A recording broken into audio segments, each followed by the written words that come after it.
What is going on, guys? My name is Jeffrey. Welcome back to Epic Reactions. Interact our BTS versus K-pop, a video essay. So this video is very long, 30 minutes long. So everybody sit back, enjoy the video. So I've been wondering what the difference between BTS and then K-pop, because a lot of people say BTS isn't K-pop. So I've been still just understanding it, and a lot of people wanted me to watch a video, and this is the only video I found. So yeah, if you have any other videos, let me know in the comments below. But let's get into this. If you're new here, click the subscribe button. And check out all my last I've been posting a lot of BTS lately, so go check all those videos out. And let's get into this.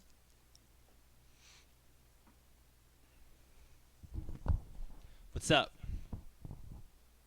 I'm gonna talk about BTS again. It's time for a video essay. BTS versus K-pop. So BTS are really big. They're really big.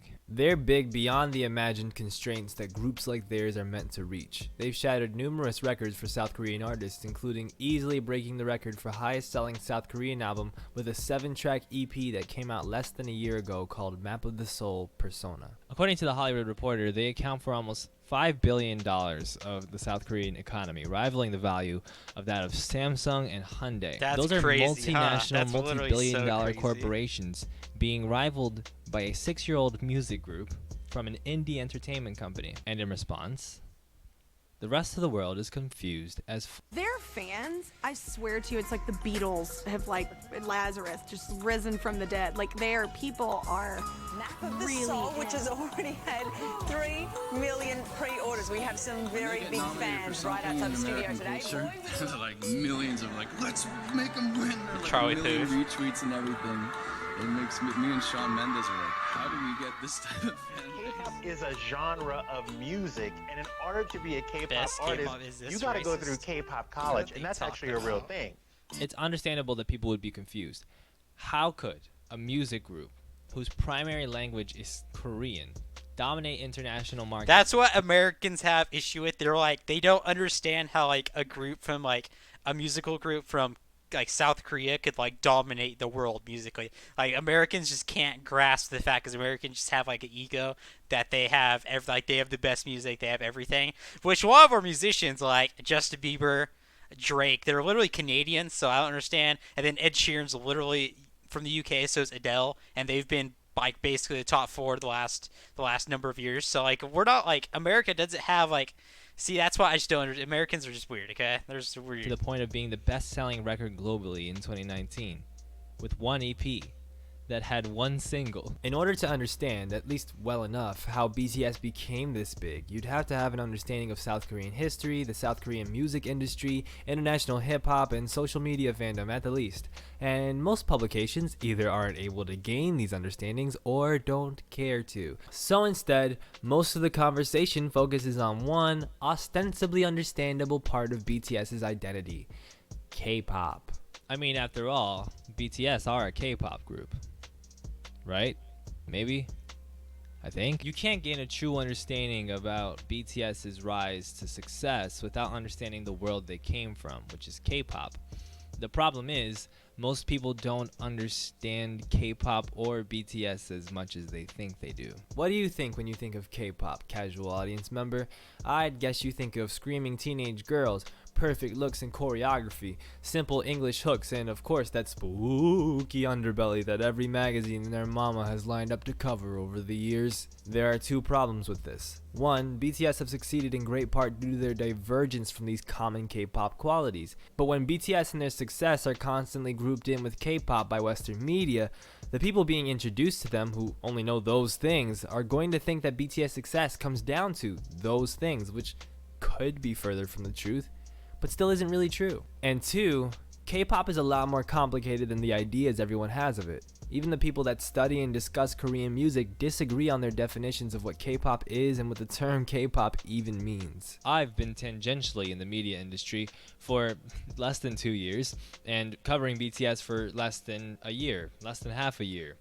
And I'm here to tell you that the media industry is not covering BTS as well as they should in the West. I started a Twitter account with the goal of explaining these topics in a form that blends journalism and social media. It's a Twitter account called TY But Disagree. Today we're launching the first episode of our TY But Disagree video series, hosted right here on Baby Gang, my YouTube channel, and fake media company. If any of this is confusing, it doesn't matter. Here's what matters. Today we're going to talk about BTS in relation to K-pop. We're going to learn about what K-pop is, what BTS are, and whether or not BTS are even a K-pop group in the first place. And before you close this video and dismiss that question as absurd, I assure you, this stuff is way more nuanced than you think it is. Part 1. What is K-pop? Is K-pop a genre or an industry? Yes. I still can't get over that he's holding like a microphone. Can we buy him like a actual like sitting microphone? It's so funny. I need to get one of those. Just like hold it up and like react the whole time. That's No. hilarious. A 2017 article by TK Park on his popular blog Ask a Korean entitled "K-pop is not a genre" asserts that the Jaden term Smith says he's loosely gonna- only refers to popular music of Korea, which of course includes many types of genres and labels. Park mentions the rock group FT Island and the solo crooner IU. These two artists make different styles of music but can both be classified as K-pop. Therefore, K-pop can't be a genre, but more of a generalized classification. That's what I Simple thought. enough. Like that's what I thought K-pop was. Is just like from like not understanding it, like coming into this world 2 months ago. I thought K-pop was just like literally just Korean music, but they all generalized it all in just literally. I assumed that K-pop meant if it's music from Korea, it's just K-pop. Is basically what what Western media. It's like I don't like look at any other media. So like Western media has basically told everyone in America that K-pop is literally just Korean music. Just literally that's all. Everything. If you literally make music in Korea, you're literally it's K-pop based automatically. Right? Well, no.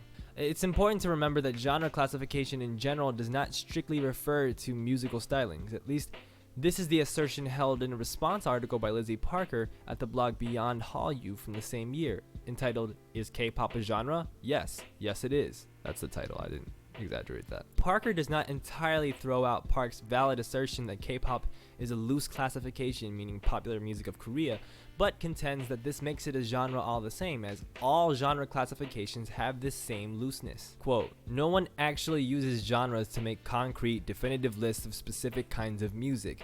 They're relational terms we use so we can form an understanding of a piece of music, often before we have listened to it, in relation to our existing cultural reference points, and further understand our and others' enjoyment, or lack thereof." As an example, the pop genre is the messiest classification you can imagine. Louis Capaldi and Lizzo both have two of the top songs on pop charts right now as of my making this video, but one of them makes sad white boy folk pop, and another one of them makes funk, soul, and disco adjacent rap music.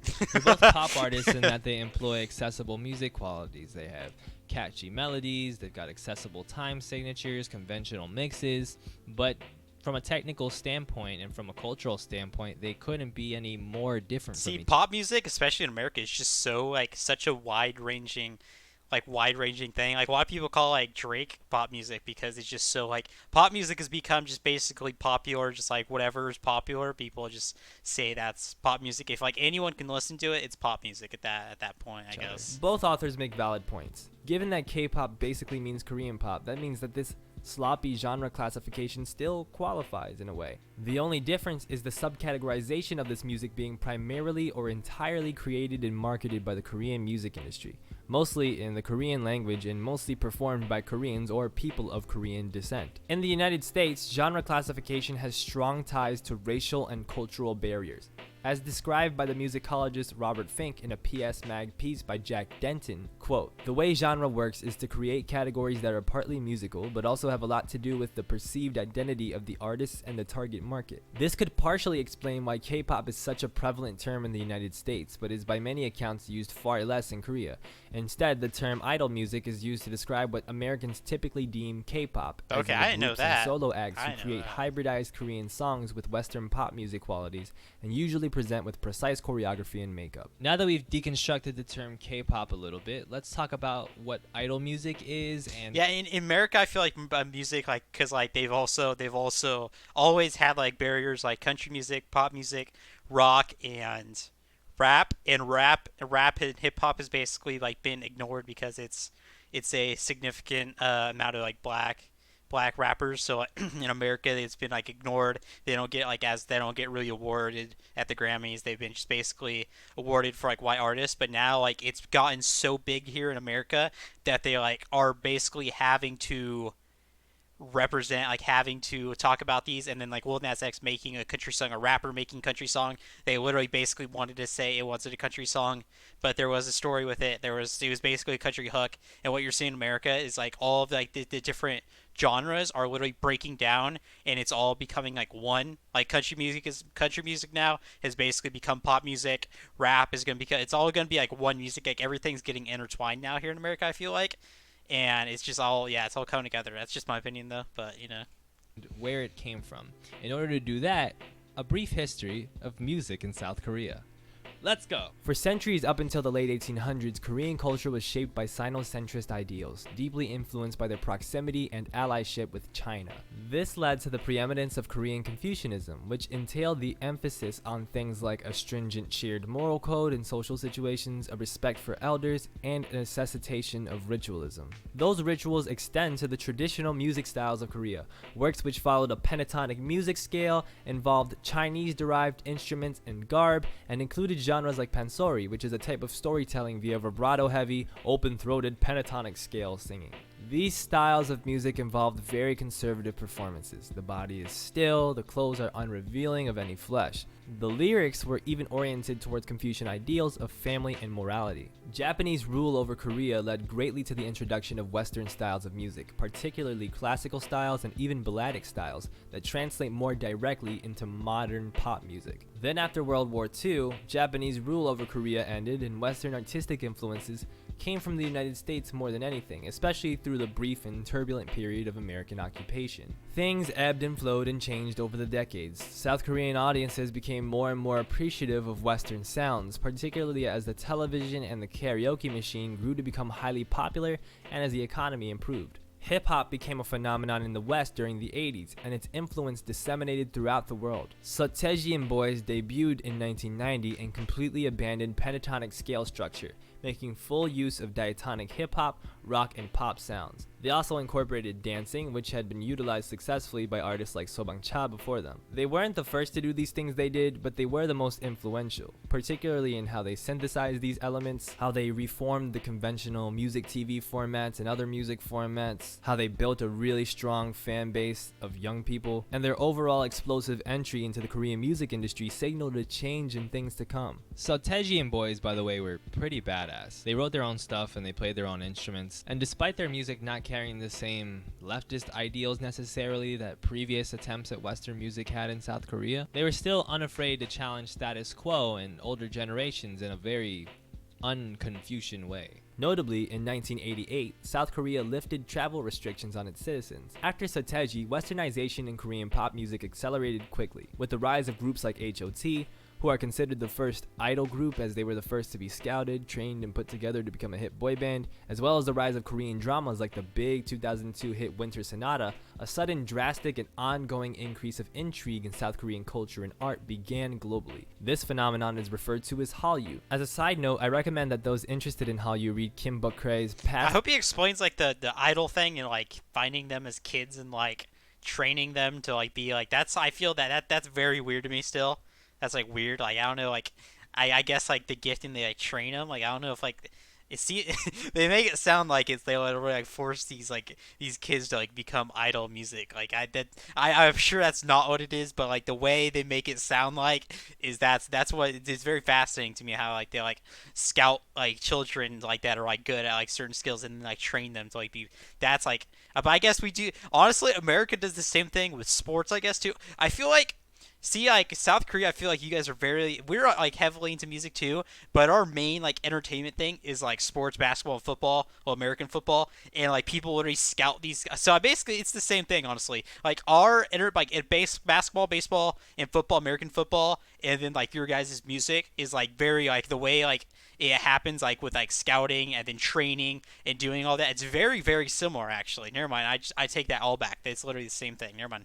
Present and future of back. Hallyu paper, as well as John Lie's What is the Especially King? with your guys' fan wars, I've realized South Korea with like the fan wars between all the groups and everything. That's literally like America. We have that kind of with music, but it's mainly with sports, basketball, football, and baseball. Like there are like fan wars. Like you literally hate the other fans. Like you literally hate them, and that's what I've learned about. It's like this in music. It's not really like this in America. That's why I was kind of having trouble understanding the fan wars in America because it's kind of a thing, but not really. But now definitely like I understand it with from like a sports standpoint, and then that's basically like how you guys like do it with sports. Like it's basically K-pop in South Korea or like your guys, yeah.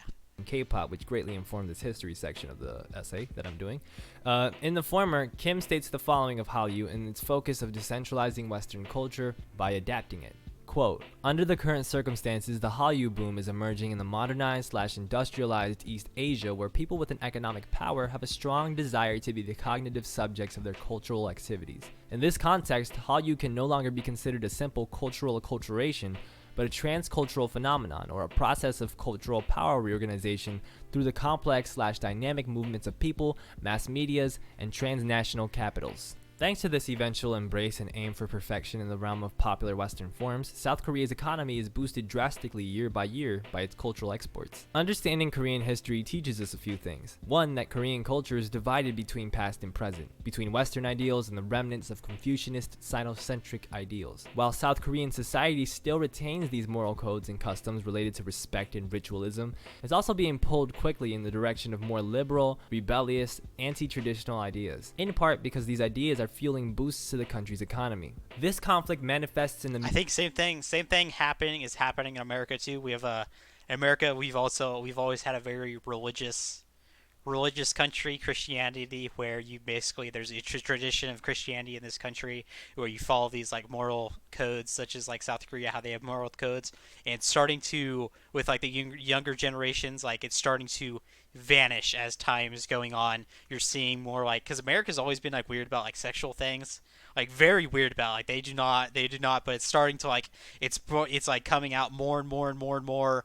You seeing LGBT issues like coming forefront and getting past that. I feel like South Korea and America are kind of very similar in our moving forward with liberal ideals and everything. So like South Korea and America are very close though, like relationship like economically wise and together like we're very close allies. Like us, like I think America, Canada, South Korea, Japan are the fourth closest allies I'd say, and UK I think. music itself and the music industry, which is very dead set on upholding certain traditions and approaches while using art forms like hip-hop that are built on anti-establishment, anti-ritual values. This creates a tension within the music that is ironically, uniquely Korean, despite the fact that your average K-pop song bears little resemblance to anything that existed in Korea before the 20th century. Thusly, it teaches us that K-pop is more than just a genre or an industry. It is a cultural export and, somewhat antagonistically to the people who make money from K-pop, a progressive cultural movement. In a way. Additionally, K-pop is not just a genre or an industry specifically, but a format where music of various genres comes with a dance/visuals package. So yes, K-pop is a genre in a way because it speaks to a direct social cultural concept that relates to what we understand basically is Hallyu, and the underpinnings of South Korean society shifting as it balances the traditional with the progressive, the old and the new, both of which can be debated as potentially more expedient than expressive. What's funny and unsurprising is that the artists that seem to shirk conventionality and tradition the most, against the grain of what makes up most of this genre that's supposed to be export friendly, are the ones that become the most successful and the most exported. That can be said of Soteji, and it can be said of Psy, who very much did not look or sound like the hotties you'd see in HM. What's everyone think about Psy? That was my first like introduction as a kid to like an artist from South Korea. Like it's very like I think he's from South. Maybe I'm wrong, but I'm pretty sure he's from South Korea.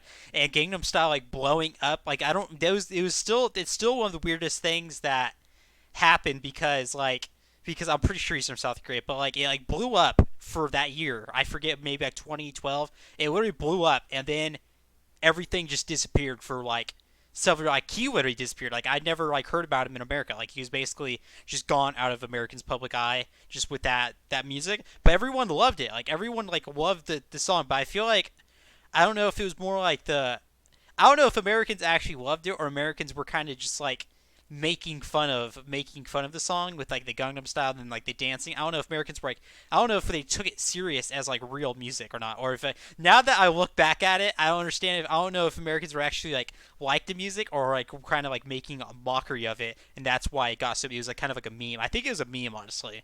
So I guess never mind. Now that I look back, I don't think Americans actually liked his music. That's why he probably but still disappeared. absolutely shattered the international music market with 2012's Gangnam Style, a song which, true story, is actually a commentary about the nouveau riche young Koreans attempting to flex their material wealth and coolness like the kids in the city of Gangnam. It's basically the dance craze EDM version of Beverly Hills by Weezer. So yeah, so Teji and his boys, don't forget the boys, they succeeded from shirking conventionality, and then Psy succeeded from shirking Yeah, what's everyone think about Psy? conventionality. What's he doing these days? Hmm. I think he just became a meme, honestly. I don't think Americans actually liked him. I think he was just a meme, now that I think about it. God, no! I just really... Okay, I'll be back in a second, because I accidentally just did that. Damn it. You saw it? Oh, why is it... I can't believe I just did that. And somewhat antagonistically to the people who make money from K-pop, a progressive cultural movement, in a way. Additionally, K-pop is not just a genre Which can be debated as potentially more expedient than expressive. music market with And his boys. Alright, so we're back. I found where I was. I accidentally just messed that up, so we're back at the same time. Don't forget the boys. They succeeded from shirking conventionality, and then Psy succeeded from shirking conventionality, and Am I forgetting somebody? Part 2. Who are BTS and why are they so big? Okay, so Teji and Boys debut. They make Korean pop rap a thing, they become hugely influential, and then Lee Soo-man, president of SM Entertainment, realizes that black music is going to be key to constructing K-pop in the image of Teji and others, so he scouts an attractive boy band that blends sex appeal with hip-hop and calls it HOT. HOT succeeds, and soon floods of boy groups and girl groups follow to varying degrees of success, often paired with behind-the-scenes controversies, fan wars, slave contracts, and everyone's favorite subject of Twitter arguments, cultural appropriation. Hip-hop becomes super popular in Korea as fans of the genre and culture devise new ways in which the Korean language can be bent into rap music without sounding awkward or overly imitative of Americans and the uncomfortable ideas Korean society had of black American culture. Yikes. To thank for this, you have OGs like Verbal Chint and Tiger JK of Drunken Tiger, but you also have Epic High to thank, led by Korean-Canadian rapper and Stanford graduate Tableau. Fuck you if you don't think he graduated from Stanford. Epic High became successful not only in hip-hop subcultural circles, but also in the mainstream eye. In the midst of this booming new K-pop music industry, and by K-pop I do mean idol music, as well as the rise of rap music in the mainstream, a successful idol music producer named Pang Si-hyuk starts his own record label in 2005 called Big Hit Entertainment. The label struggles with money, but stays afloat by working with different groups. In 2010, one of Big Hit's producers, P-Dog, and an underground rapper named Sleepy are drunk. Sleepy says to P-Dog, "Hey bro, do you want to see this teenage rapper I found in an audition? He's pretty dope." And P-Dog says, "Bro, yes." So Sleepy finds these underground Korean rap videos of this one 16-year-old kid named Kim Namjoon. P-Dog is like, "Bro, he's dope." And Sleepy is like, "Bro, I told you." And then P-Dog decides to tell Pang about Kim Namjoon. And then Pang is like, "Holy cow, he's dope." And then P-Dog is like, "I told you." And then Pang is like, "Shut up, I'm your boss." And P-Dog is like, "Yes, I'm sorry, Mr. Pang." And then Pang is like, "Bring this kid in immediately to audition for my label." So Namjoon comes in, he does the audition, Pang is blown away, and he signs him on the spot. Now the problem is, Pang doesn't know what to do with this kid. He knows he's the real deal and is devoted to making him part of a bigger project to get him famous. And so he decides, I'm gonna put Namjoon in a rap group, like Epic High. So they start holding auditions for rappers, and a bunch of them come and go. The second audition, which contained a video cattle call that has since become an infamous meme, brought in the group's second rapper, Min Yoongi, aka Suga. As time evolves, the idea morphs from being a rap group to being a rap-centric idol group, and Suga and Namjoon realize that they have to dance, which probably sucked for them. What you have to understand about Big Hit is that they were a small company, really small. They would never be able to compete on the level of big labels like SM and YG, who would cherry pick amazing talent, offer them the best potential rewards, and put them in a well-resourced, regimented training system. We have the same thing with America. We have college sports are very similar. So basically, in college sports, you have you people like we have like our K through 12 high school, and then our high school athletes basically the top colleges like they have like basically the top companies. They literally get to choose basically who their players are going to be because they're the top colleges, and every player wants to go play for literally those top colleges because they have the best chance of winning. They have a well-established company like those two companies, and then you'll always sometimes have like a team that gets like just a group of guys, especially basketball, that literally are just building something from the start, like the smallest, and they become like a top college organization, call it top college team because they just have I don't know, it just happens. It's just they're just good, they're amazing. I feel like this is very similar in America. This is like the American version of how it happens in America compared to like your like South Korea and like the music and everything. Big Hit had no trainee system in place when they brought in Namjoon and scraped by to create one, brought in more members, and adapted with what they had. There are many clips and pics online from this time period, which include the group's senior member, Jin, paying for the youngest member, Jungkook's food out of his pocket instead of from funding they had from Big Hit, which was quite low. When it was finally time for BTS to debut, their act was sharpened and had resolve. They were going to wear dark clothes and do lots of acrobatics and shouts on stage.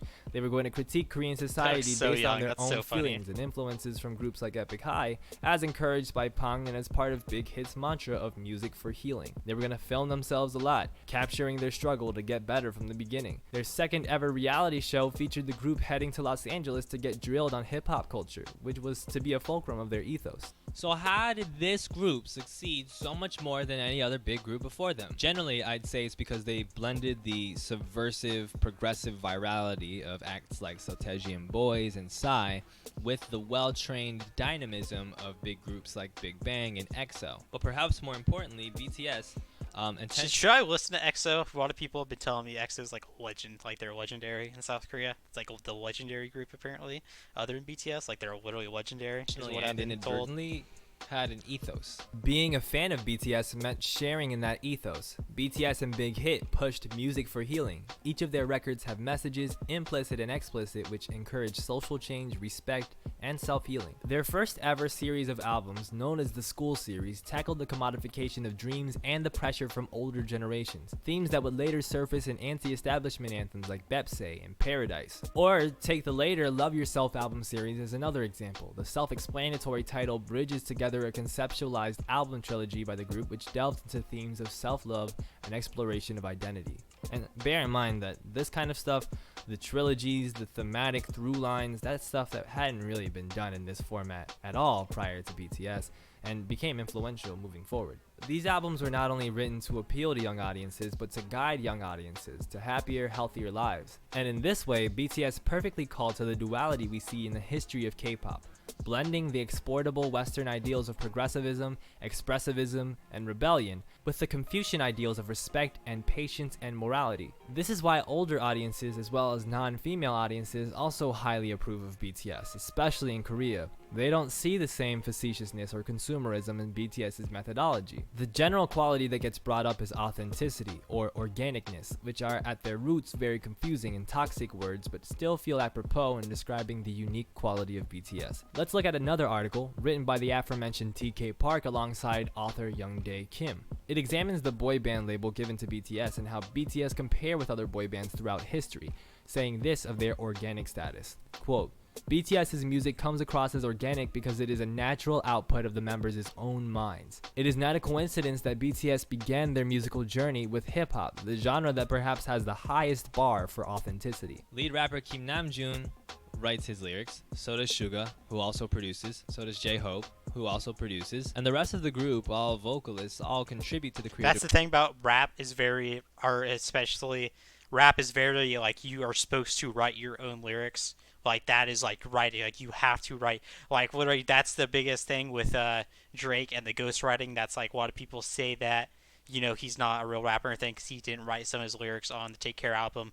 And that's like the one, like that's the biggest thing with rap is there's just a different set of rules. Like you have to write your own lyrics. Process in their own ways as well. But BTS not only have a message and an independent spirit and a creative vitality, they also have a little engine that could story.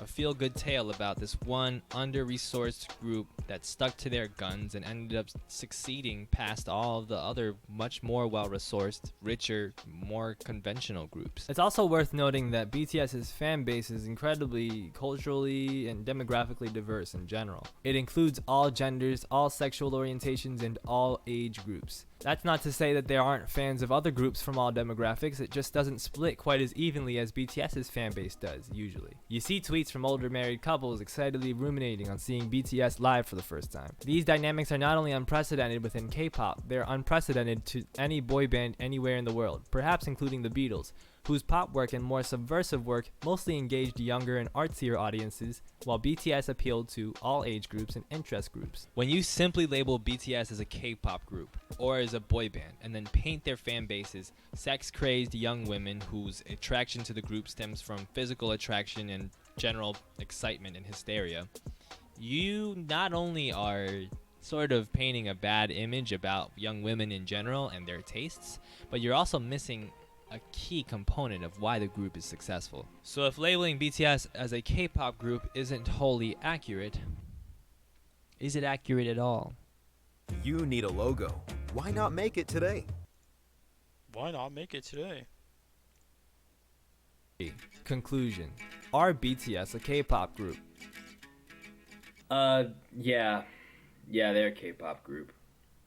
At least I think so. You might notice that I am doing this a bit different from the rest of the video. That's because I recorded this part a few days after the original video was recorded because I wanted to redo this part and make sure that I worded it correctly, make sure that I, came off the way that I wanted to come off and articulate. He's scared, dude. He rewatched his clips of him saying that they're a K-pop group, and I felt that. I feel that. I wanted to articulate. Yeah. At the end of the day, this is a pretty nuanced conversation. You gotta be one careful. That different people are going to stand on different sides of. And I don't take issue with anybody saying that BTS aren't a K-pop group because categorization is pretty dumb and up to anybody to, decide. And also, he definitely said something that he knew people would be pissed off about. I think, it's pretty refreshing to hear that people want to take BTS and their achievements and put it in its own category. That's a beautiful thing, in a way. I just think, for one, when you look at what BTS have done, from the fact that they came from the K-pop industry, that they accept Idol as a title, and they, made it the center of one of their songs, one of their hits, Idol, and the fact that they've done, reality shows and variety shows, first doing them on the network shows and then doing them on their own, the fact that they have, similar release strategies to K-pop groups and how much output they do, the way that they combine different styles of music. I mean, they have their own unique blend of it, but it's still a blend that pretty much resembles K-pop in a lot of ways. The fact that they sing in Korean, the fact that they, are in the same category when it comes to award shows and nominations as somebody like EXO or somebody like Blackpink. They just swept all the Daesangs this past, season. I think ultimately what BTS do is take the format and the ideas of K-pop and rearrange them and edit them and elevate them in many ways. They don't represent a different category altogether from K-pop to me. They represent a new horizon for it. They represent somebody pushing the boundaries of it and opening up the definition of. I haven't listened to older K-pop or anything, but I feel like I agree with what he's saying. Of course, I feel like if you feel like they're not K-pop, of course you're entitled to whatever. Everyone has their different perception or understanding of it. But I kind of agree because in America, hold on, it's literally, so basically rap is basically you blew up in 1980s, 1990s, and there was a certain way you did the ones that were really much singing, they were just basically rapping, and Trey Songz, they kind of just they put singing into it and also rap. They made hits. They made it they progressed rap into where you could sing in it and have you could just be a rapper. But that's what a lot of people say Drake's not rap because he sings or anything. But he basically he progressed it into a different, like, it's not like different genre because he's still a rapper, he's still rap, but he like progressed it into like a new like, I don't know, just like progress. I don't know what he progressed it into, but just a new style of rap, I guess. I feel like that's what BTS has done. Like they progressed it into just not like this wooden thing where you have to do it. They've progressed it into like a wider range of you can just like do anything, but still like be that. I don't know. I don't know. I'm just trying to. I don't know. I'm trying to make sense of it, I guess. Of K-pop and Trying to make sense of what he's blazing a saying. new trail for different artists. See, I feel like that's what he's saying. Like he's like they're progressing it so like it's bigger. I feel like they get credit for like it being in America. They get credit for being international. Like they get credit for everything. Like they've done it all. Like they get their credit. Like they it's due. K-pop to see what they did and learn from them. They're changing the definition a little bit and they're opening it up, but they're not necessarily separating themselves entirely from K-pop. I think ultimately what the problem is here is not necessarily whether or not you can classify BTS as K-pop, because like sure you can. The problem is that people are so predisposed to categorizing them as K-pop before anything else.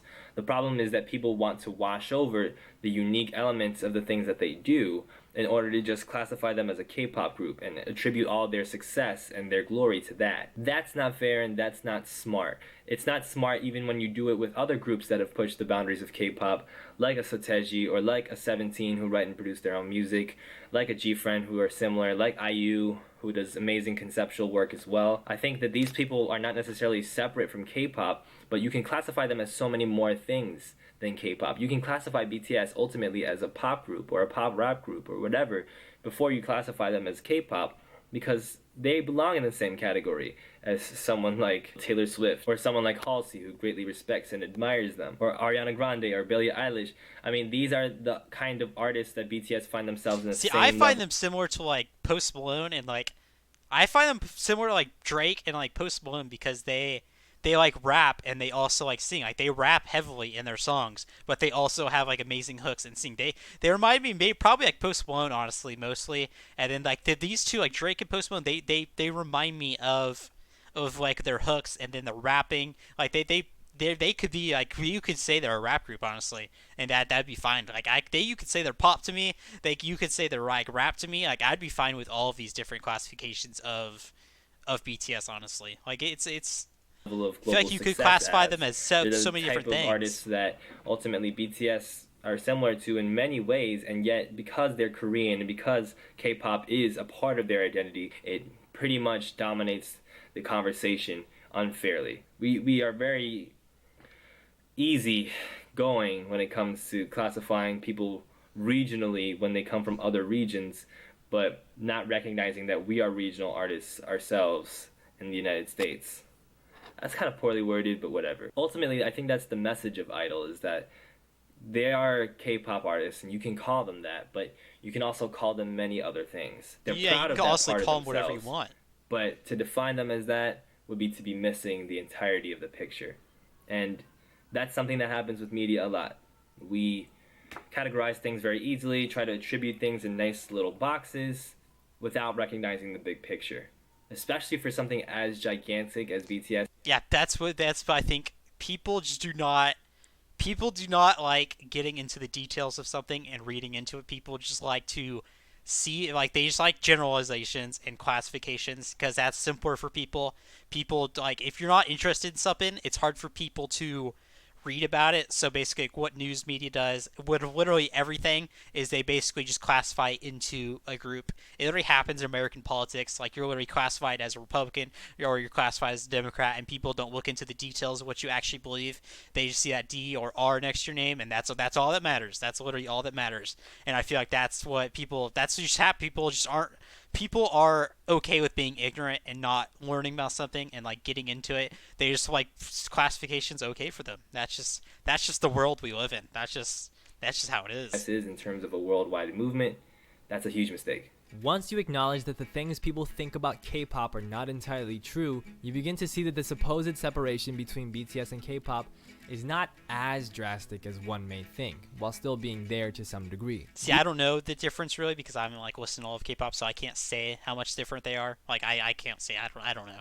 People that listen to people in South Korea probably have much better like better opinion than I am. I don't. That's just me from looking from that side. BTS mixed elements of hip-hop, a black American genre, with indigenous Korean culture, like in their engendering of Han, a cultural emotional concept unique to the Korean people that involves a feeling of forlorn grief and resentment. Their music blends the Korean Confucian elements of traditional Korean society while also nailing elements of exploitation, of Western cultural ideas and progressivism that marked the rise of Hallyu. This does not mean that BTS's successes, as so many in global media seem to indicate, can be attributed to the rise of K-pop. The rise of BTS and the rise of K-pop are distant cousins. BTS's rise, while related to Hallyu and K-pop's growing popularity, is its own unique story. K-pop makes sense as a categorization for BTS in terms of one of the elements of who they are, but it does not make sense as a brush to paint over BTS's story the same way one can brush over Whitesnake's success as being attributed to hair metal. BTS do elude categorization in a way perhaps unmatched throughout pop music history, and for that they do live in their own category. But that doesn't make them not a K-pop group. It doesn't mean that the K-pop category can't describe them just as the hip-hop category or the general pop category can at times. Additionally, while many Koreans will tell you that K-pop is not popular amongst adults and Sorry for pausing so much. I just have a lot of thought into this. I can't wait for the time in music, which I hope it gets there eventually, where people and groups and rappers and singers, I hope for a time you're not just classified as a rapper. You're not classified as like a pop music. You're not classified as a band. I wait for a time where you're just classified literally as a musical artist or musical group, and there's no classification, and basically you can just listen to people for what music they bring in.